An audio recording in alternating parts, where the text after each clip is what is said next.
Good day, everyone. We are Group 4, and today we will be discussing two important methods of sales recognition, namely consignment sales and the installment sales method.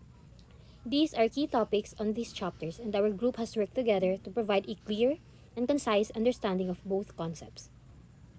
But before we dive into discussion, let me introduce our group leader, Ms. Fatma May M. Tumawis, and working with me are our members, Lawrence A. Kiambao, Morena A. Kitwar, Sumaya A. Rajapandalat, Junaina S. Said, by Razina B. Salab, by Alma A. Salman, Crystal Queen B. Viloan, and I, Sahani T. Ulama. Now, let's talk about consignment sales. The term consignment sale means a transfer of possession of merchandise from the owner to another person who acts as the sales agent of the owner. Titled, the merchandise remains with the owner, who is called consignor. The agent who has possession of the merchandise is called the consignee. This means the consignee is only responsible for selling the goods and doesn't own them. The consignee earns a commission based on the sales they successfully make, and the consignor only recognizes revenue when the consignee has sold the merchandise. So to recap, the consignor is the owner of the merchandise, while the consignee is the sales agent who has possession of the goods but doesn't own them. This arrangement helps the consignor expand their sales and reach without transferring ownership until a sale is made. Next, now let's talk about the consignment arrangement. Under a consignment arrangement, an entity called the consignor deliver goods to another party, which is called the consignee, who undertakes to sell the goods to end customers on behalf of the consignor. However, the consignor only recognizes revenue once the consignee has successfully sold the consigned goods, and the control of the asset is transferred to the customer. It's essential to understand that until the goods are sold to the end customer, they are still considered part of the consignor's inventory. Additionally, freight and the other incidental costs such as transportation and insurance, which are incurred during the transfer of the goods to the consignee, are included in the cost of the consigned goods. This arrangement ensures that the consignor retains ownership of the goods until they are sold, and they are responsible for any costs involved in delivering the goods to the consignee. In continuation with the consignment arrangement, let's talk about the handling of costs. Repair costs for damages during shipment, storage, and maintenance costs are charged to expense for consignment transactions. Costs and other necessary expenses, including freight, that are shouldered by the consignee are to be treated as receivable from the consignor. When reimbursed, otherwise they are recognized as the expense. In other arrangements, the markup made by the consignee in selling the goods to customers serve as the consignee's commission. Commission do not affect the cost of the consigned goods. Commissions earned by the consignee are normally deducted from the amount to be remitted to the consignor. So any repair costs for damages during shipment as well as the storage and maintenance costs are charged as expenses in the consignment transactions. Let's take note of that. If the consignee shoulders costs such as freight or other necessary expenses, these are treated as receivables from the consignor when they are reimbursable. If not reimbursed, these costs are recorded as the consignee's expenses. Consignee earns commission by adding a markup, take note of that, when selling goods to the customer. Importantly, this commission does not impact the cost of the consigned goods, and the commissions earned by the consignee are typically deducted from the amount to be remitted to the consignor, as stated in the PowerPoint. Finally, let's talk about the recognition of revenue in consignment sales. The consignor recognizes revenue from consignment at gross amount, the sales price guaranteed with the consignee. And the revenue recognized by the consignee are from the commission or fee to which he is entitled. The consignor recognizes revenue based on the gross amount, which refers to the sales price agreed upon by the consignee. Pero, the consignor recognizes revenue in the form of the commission or fee they are entitled to for successfully selling the goods. This distinction is important in properly accounting for the financial transactions between the consignor and the consignee, ensuring that both parties reflect the appropriate revenue and on their financial statements. Now let's move to the slide 6. ABC Co. enters into a consignment arrangement with XYZ Incorporate. XYZ is entitled to a 20% commission based on sales. The following are the transactions. On April 1, XYZ Inc. accepts delivery of consigned goods with total sales value of 390,000. The cost of those goods to ABC Co. is 220,000. On April 3, XYZ sells consigned goods costing 55,000 for 100,000. ABC Co. is not notified on sale. April 1, XYZ makes the weekly remittance of sale proceeds net of commission to ABC Co. As you can see from the illustration, the consignor delivers the goods to the consignee, who will sell them on behalf of the consignor.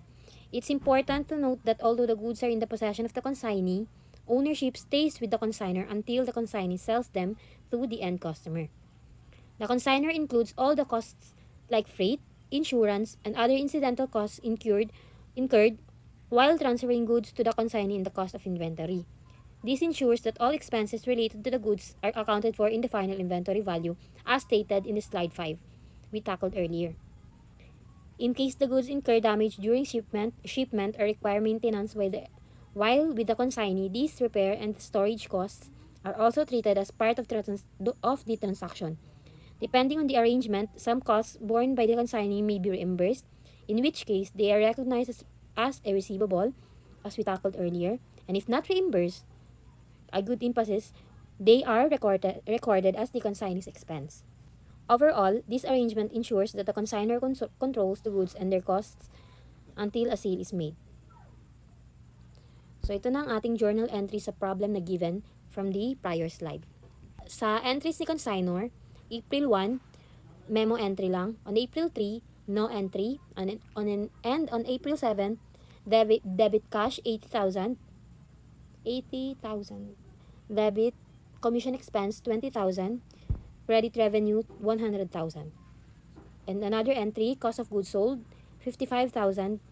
Credit inventory 55,000. On the other hand, ang entries naman ni consignee, on April 1, memo entry lang. On April 3, debit cash 100,000. Credit commission income 20K, which was taken by multiplying the 100K na revenue from 20% na share niya or commission niya dun sa consigned goods. Credit payable to ABC Co. 80,000. Another entry, on April 7, payable to ABC Co. 80,000 debit. Credit cash 80,000. So in consignment sales, the consignor recognizes revenue at the gross sales price, which is the total amount agreed upon with the consignee. The consignee, on the other hand, recognizes revenue based on the commission they earn for selling the goods. This means that the consignor records the full sale amount while the consignee only records their commission as income. The consignor's journal entries will reflect both the cost of the goods sold and any commission expenses deducted by the consignee. Here's how the journal entries work. At the time of shipment, the consignor records the shipment by moving the cost of goods to the consignment inventory. When a sale is made by the consignor will record the revenue based on the sale price minus or deducted the consignee's commission. Third, commission deduction. The commission is treated as expense for the consignor and is deducted from the cash or receivable from the consignee. By following this process, both the consignor and the consignee record their transactions accurately, ensuring correct financial reporting for both parties.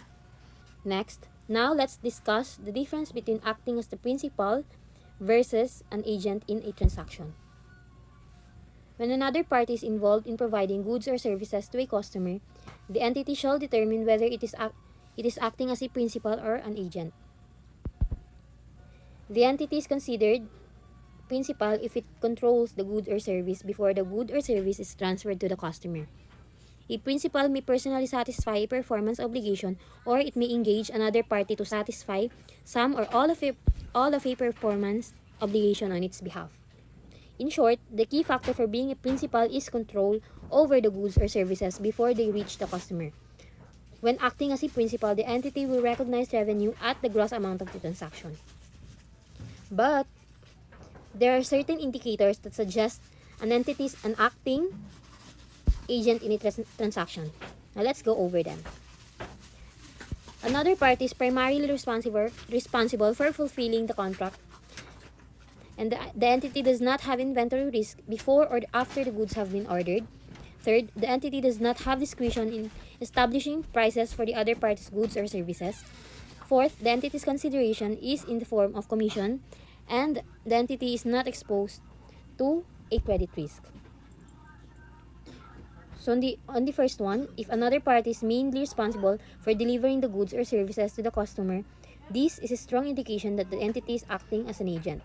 The second one, the no inventory risk. The entity does not take on the risk of holding inventory before or after the goods are ordered.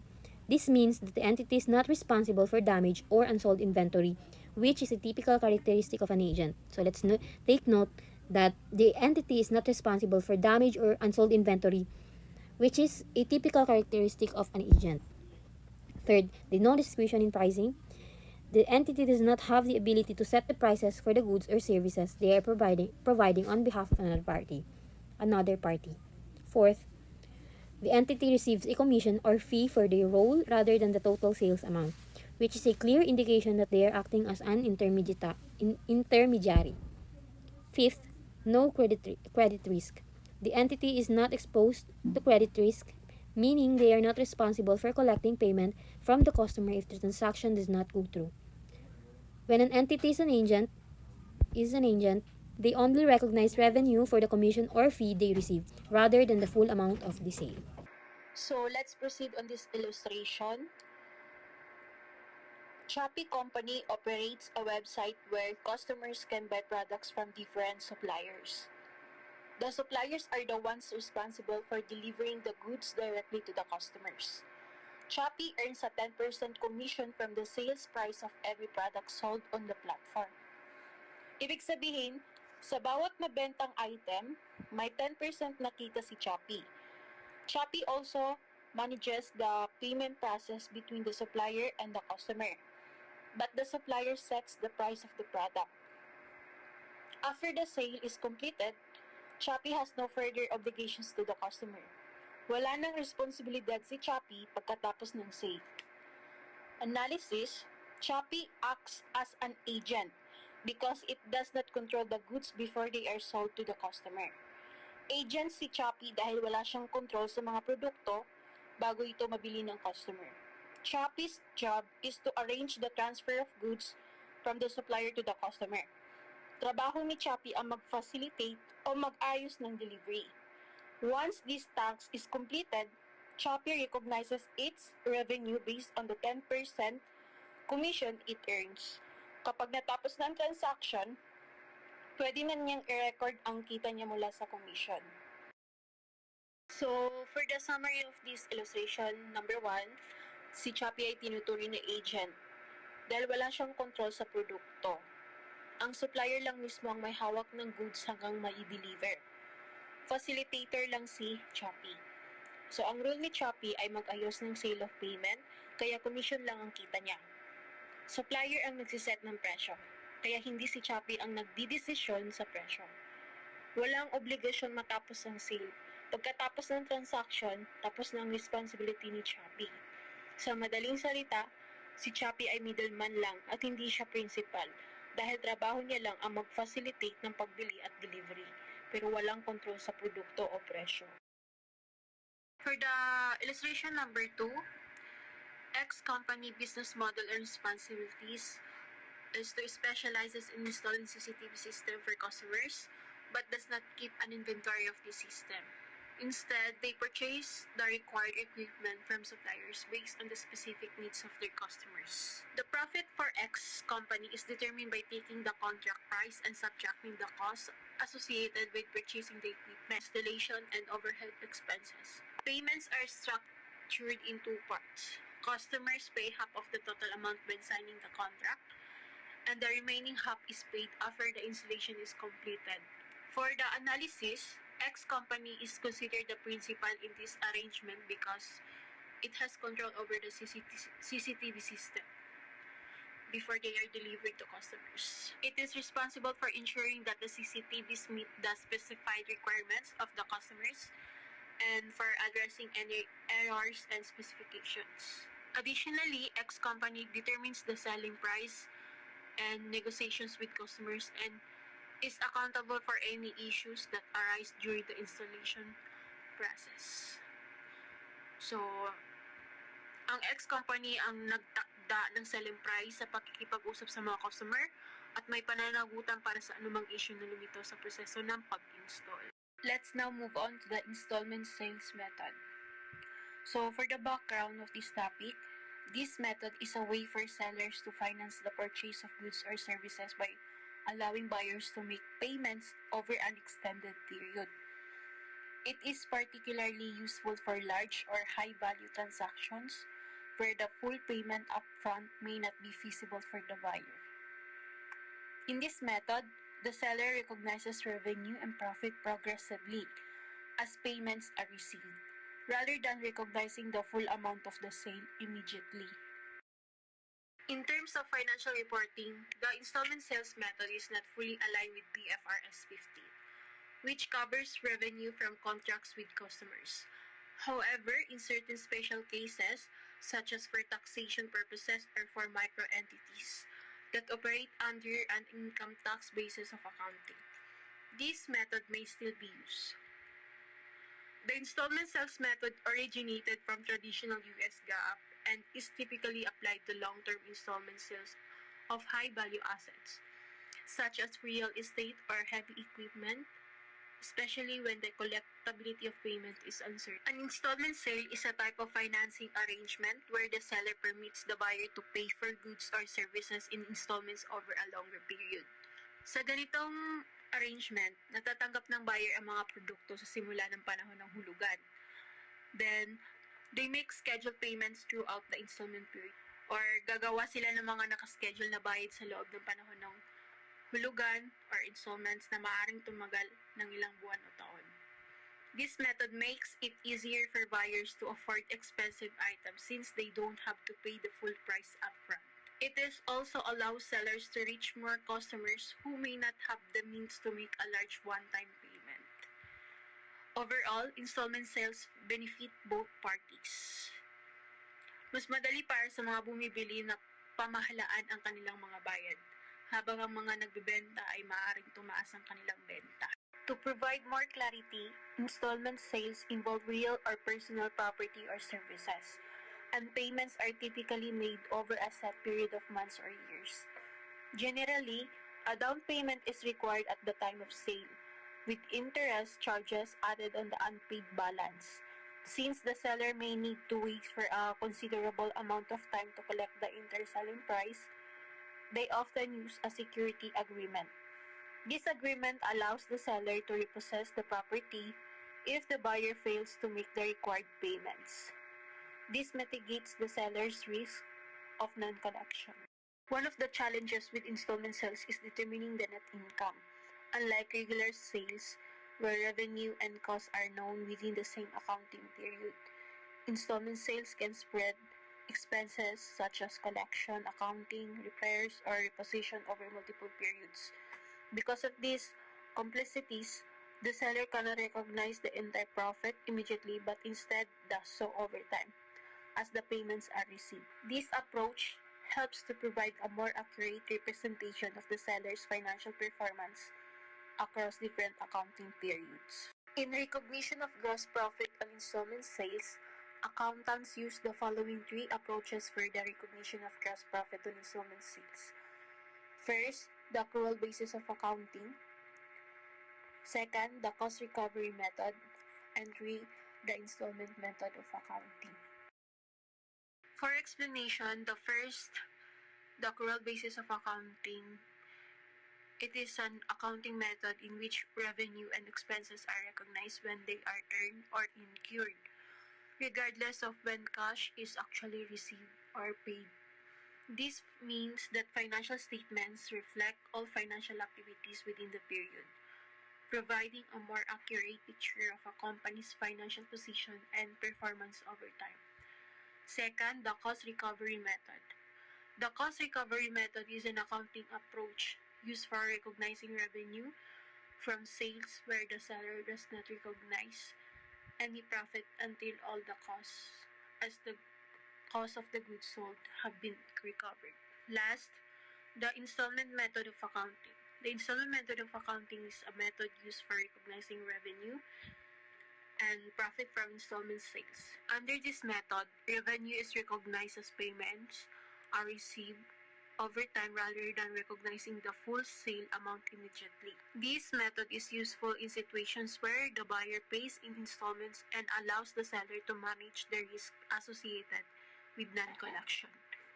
In the accrual basis of accounting, the entire gross profit from the sale is recognized at the time of the transaction.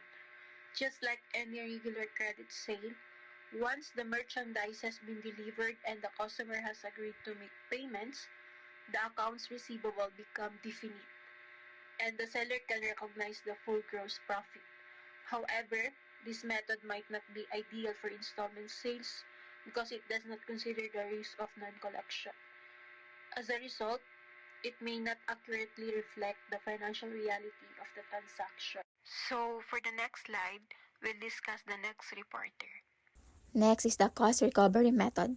Under the cost recovery method, no profit is recognized until all costs of the merchandise sold have been recovered. So this method is an accounting approach where no profit is recognized until all costs associated with sale have been fully recovered through cash collections. So essentially, when a business sells a product or services, the payment received are first used to cover the cost of the goods sold. Only after the full cost is recovered can any additional payments be considered as profit. Also, this method is typically used when there is a uncertainty about whether the customer will fully pay and helping the business avoid recognizing profit prematurely. Example, Kaalami store sold inventory costing of 80,000 pesos for a total selling price of 110,000 pesos, implying a 30,000 pesos of profit. The retail store made sales of 110,000 pesos in the period 0 and received cash flow from sales of year 1, 50,000 pesos, and year 2 of 60,000 pesos in the following two periods respectively. So the requirement is record the related journal entries of the three period. So the first journal entry establishes the installment receivable as well as recognizing the cost of installment and deferred profit. The second journal entry recognizes the revenue for the first year, which is 50,000 pesos. This entry decreases the installment receivable. The third journal entry recognizes the revenue for the second year, which is the remaining 60,000 pesos. Lastly, the fourth entry shows the recognition of deferred revenue. So next is the installment method of accounting. This is used when customers pay for goods or services over time. Each cash payment received includes two components. First is the return of cost, which recovers the expenses incurred to produce the goods or services. And second is the realization of gross profit, which represents the earnings above the cost. These components are recognized in the same ratio as they were included in the original selling price. So this method allows businesses to recognize profit gradually as cash is collected, providing a more accurate financial picture, especially when there's uncertainty about full payment. When dealing with loans, two important concepts to understand are defaults and repossessions. These terms describe what happens when a borrower fails to meet their obligations under a loan agreement. So defaults occurs when a borrower does not follow the terms of their loan agreement. This can happen if the borrower misses payments or does not pay the full amount owed. When lenders believe that a borrower is unlikely to repay the loan, they may declare a default. In repossessions is the process by which a lender takes back an asset that was used as a collateral for a loan after the borrower defaults. This means that if a borrower fails to make their repayments, the lender has the right to reclaim items such as car, houses, or other personal property. Repossessions allows lenders to recover their losses by reclaiming assets that were promised as a security for the loan. So when a buyer defaults on payment, the seller has the right to repossess the goods sold. So on the repossession date, first is the repossessed goods, which is debited to the inventory at fair value. So upon repossession, these goods are recorded in the seller inventory at their fair value. So this fair value can be determined by either the appraised value of the goods or the estimated resale price minus any recognition cost and the normal profit margin. So this accounting treatment helps the seller accurately reflect the value of repossessed goods in the financial records. So second is the recognitions. So during the repossessions, the recognitions involves removing two key items from the seller's financial statements, which is the installment receivable. So this is the amount owned by the buyer, which is no longer a collectible after the repossessions. Second is the deferred gross profit. So this refers to the profit previously recognized but not realized due to the installment nature of the sale. So by recognizing these amounts, the sellers ensures that their financial statement accurately reflect their assets and liabilities, preventing any overstatement of their financial position after the repossessions. And lastly is the gain loss recognitions. So during repossessions involves calculating the difference between the fair value of the repossessed goods and the recognized amounts like installment, receivables, and deferred gross profit. So if the fair value exceeds the recognized amount, a gain is recognized. If it is a loss is recognized.